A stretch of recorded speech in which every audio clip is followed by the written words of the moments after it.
Hello नमस्कार, welcome to Inculcate Learning integrated development services scheme यानी ICDS. उसके बारे में बात करेंगे और आईसीडीएस के अंडर ही एक एडोलेसेंट गर्ल्स के लिए जो है एक योजना चलाई गई थी जिसको हम किशोरी शक्ति योजना बोलते हैं। सो उसके बारे में भी डिस्कस करेंगे। ऑल्दो ये प्रोग्राम बहुत पहले जो है वो लॉन्च किया गया था बट स्टिल इंपॉर्टेंट है, कई बार पूछ लिया जाता है। और इनफैक्ट आईसीडीएस टर्म जो है आप कई बार देखते होंगे स्पेसिफिकली जब एलिमेंट्री एजुकेशन की बात आती है उस टाइम पे। ओके, तो इंपॉर्टेंट हो जाता है, मेजर पॉइंट्स पता होना इंपॉर्टेंट हो जाता है क्योंकि पुरानी कोई भी स्कीम या कोई स्टैट पोर्शन या बिल्कुल होता है ना डायनामिक की बजाय स्टैटिक पोर्शन या करंट ना पूछ के स्टैटिक पोर्शन पूछा जा सकता है, तो इसलिए आपको पता होना चाहिए। This is presented by me Raveena. Videos informative लगे तो इनकलकेट लर्निंग को आप लाइक शेयर सब्सक्राइब जो है कर सकते हैं।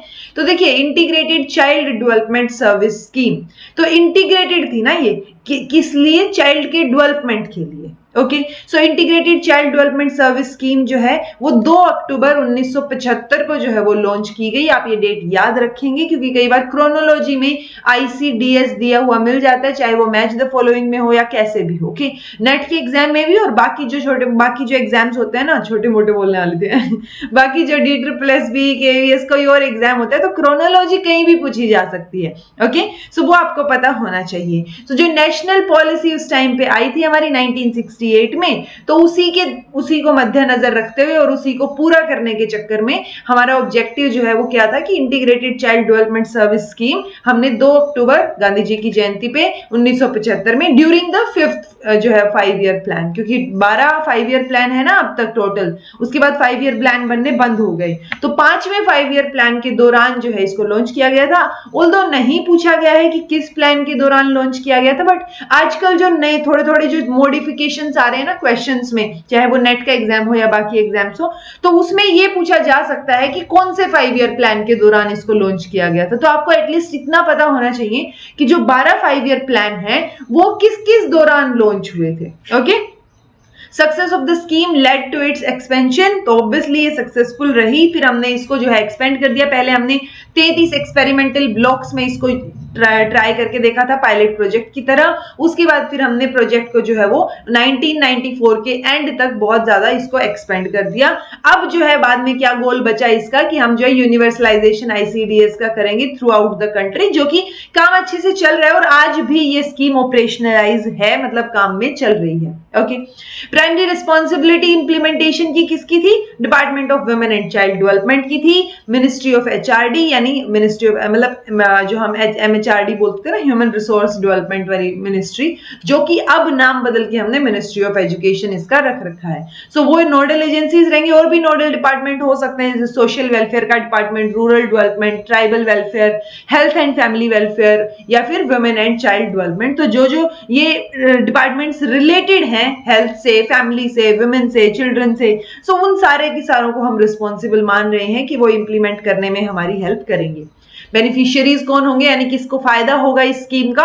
6 साल से कम के बच्चों को, बिलो 6 इयर्स। देखिए ये उस टाइम पर, क्योंकि 6 साल का बच्चा तो स्कूल जाने लग गया था ना, और स्कूल में तो बाद में फिर मिड डे मील और बाकी चीजें भी आ गई थी, लेकिन जो बच्चा स्कूल नहीं जाता उसका क्या था? ओके, जिसको अब 90 जो हमारी एनईपी 2020 है उसके अकॉर्डिंग हमने किस में डाल दिया? अर्ली चाइल्डहुड केयर एजुकेशन में। ओके, सो वही बात हो रही है, अर्ली चाइल्डहुड केयर एजुकेशन वाले जो एज ग्रुप है वो बेनिफिशियरी रहेगा। जो प्रेग्नेंट या लैक्टेटिंग वुमेन है, मतलब जो दूध पिलाती हैं बच्चों को, वो वाली वुमेन, या फिर जो प्रेग्नेंट है, अभी उनके बेबी हुआ नहीं है बट प्रेग्नेंट है वुमेन, जो कि एज ग्रुप में आती है 15 से 44 के एज ग्रुप में। सो बेनिफिशियरी वो भी इसमें रहेंगी क्योंकि वुमेन को एक वल्नरेबल ग्रुप हमेशा से माना गया है पैट्रियार्कल सोसाइटी की वजह से। ओके, और adolescent girls in selected blocks, तो कुछ एक पर्टिकुलर ब्लॉक या तहसील में जो है एडोलेसेंट गर्ल्स भी इसकी बेनिफिशियरी रहेंगी। और इसी के तहत आप देखेंगे कि जो हमने किशोरी शक्ति योजना देखेंगे अभी आगे, वो इसके तहत लॉन्च की गई। Okay,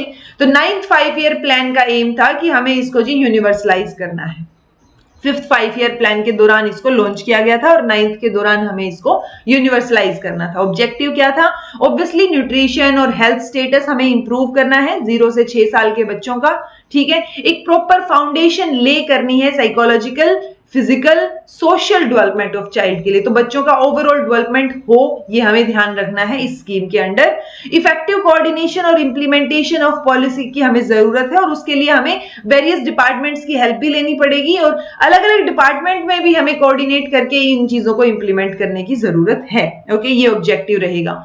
enhance the capability of the mother to look after the normal health and nutrition needs through proper nutrition and health education. तो बच्चों की हेल्थ किस तरीके से आप ध्यान रख सकते हैं, तो वो जो हम मदर है उसको अच्छे से सिखाना, तो उनको कैपेबल बनाना कि वो नॉर्मल हेल्थ और न्यूट्रिशन जो है उनकी चीजों का ध्यान रखे सरकार, और बाद में जो है प्रॉपर न्यूट्रिशन और हेल्थ एजुकेशन भी उनको प्रोवाइड करे। अगर आपने सुना हो बहुत सारे कंट्रीज में तो जो ये मतलब जब वुमेन प्रेग्नेंट होती है उस टाइम पे उसको, और अगर वो होम मेकर है मतलब कहीं और जॉब नहीं करते, हम बोल देते हैं हाउस वाइफ है अगर, तो उस दौरान उसको जो है कुछ ना कुछ अमाउंट भी मिलता है ताकि वो खुद का और बच्चे का अच्छे से ध्यान रख सके।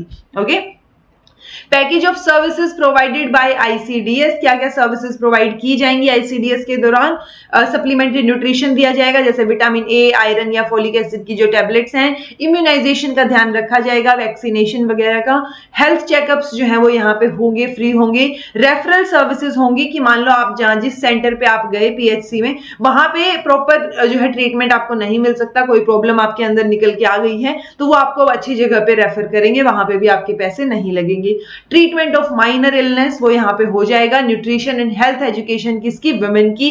प्री स्कूल एजुकेशन जो बच्चों का एज ग्रुप है ना, उसका भी हम ध्यान रखेंगे 3 से 6 साल के लिए। ओके, क्योंकि 6 साल के बाद तो बच्चा स्कूल में एंटर हो जाएगा। Convergence of other supportive services, जैसे वाटर सप्लाई हो, सैनिटेशन हो, तो वो सारी सर्विसेज भी हम इसमें इंक्लूड करने की कोशिश करेंगे। ओके, ये थी वो स्कीम किशोरी शक्ति योजना, स्कीम फॉर एडोलेसेंट गर्ल्स, जो मैंने आपको बोला भी था कि जब हम बेनिफिशियरीज की बात कर रहे थे, जो 4th नंबर पे हमने गर्ल्स की बात की थी कुछ एक ब्लॉक में, तो वो किशोरी शक्ति योजना रहेगी, क्योंकि वुमेन का हमने इंक्लूड कर लिया 15 से 44 वाला, हमने प्रेग्नेंट वुमेन का भी इंक्लूड कर लिया, लेकिन उससे पहले जो टीनेजर्स हैं उनका क्या, ठीक है। तो वो एक गैप है between women and child age group, तो वो गैप जो है वो जिसमें कवर नहीं हो रही है हेल्थ या सोशल वेलफेयर प्रोग्राम, सो उसके लिए जो गर्ल्स हैं उनको स्पेशल अटेंशन की जरूरत है, पर्टिकुलरली उस एज में। सो एक साइड तो हमें ध्यान रखना है कि हम उनका appropriate nutrition, education, health education, ये सारी की सारी चीजें उनको प्रोवाइड करें। दूसरा, हम ये भी ध्यान रखें कि हम उनको कैसे इंडिपेंडेंट लाइवलीहुड के लिए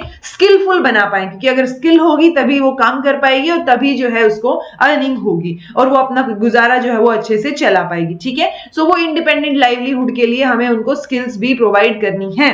उसके साथ साथ हमें ये भी ध्यान रखना है कि वो एक गुड कम्युनिटी लीडर जो है वो निकले, मतलब उनके अंदर जो पोटेंशियल है ना, कि ऐसा नहीं है कि सिर्फ लड़के ही अच्छे लीडर हो सकते हैं। सो कम्युनिटी में एक अच्छा लीडर बनने की जो उनके अंदर पोटेंशियल है वो उनको रियलाइज करवाना भी आईसीडीएस स्कीम में, ये किशोरी शक्ति योजना का काम रहेगा। ठीक है, सो ये आईसीडीएस के अंडर ही लॉन्च की गई थी। किसने लॉन्च की थी? Department of women and child development और एमएचआरडी ने 1991 में जाके। पहले 1975 में तो हमने देख लिया कि आईसीडीएस लॉन्च हुआ, उसके बाद 1991 में जाके जो है वो किशोरी शक्ति योजना के बारे में बात हुई कि भाई ये एज ग्रुप तो बच गया ना, इसमें इनके ऊपर भी हमें फोकस करने की जरूरत है।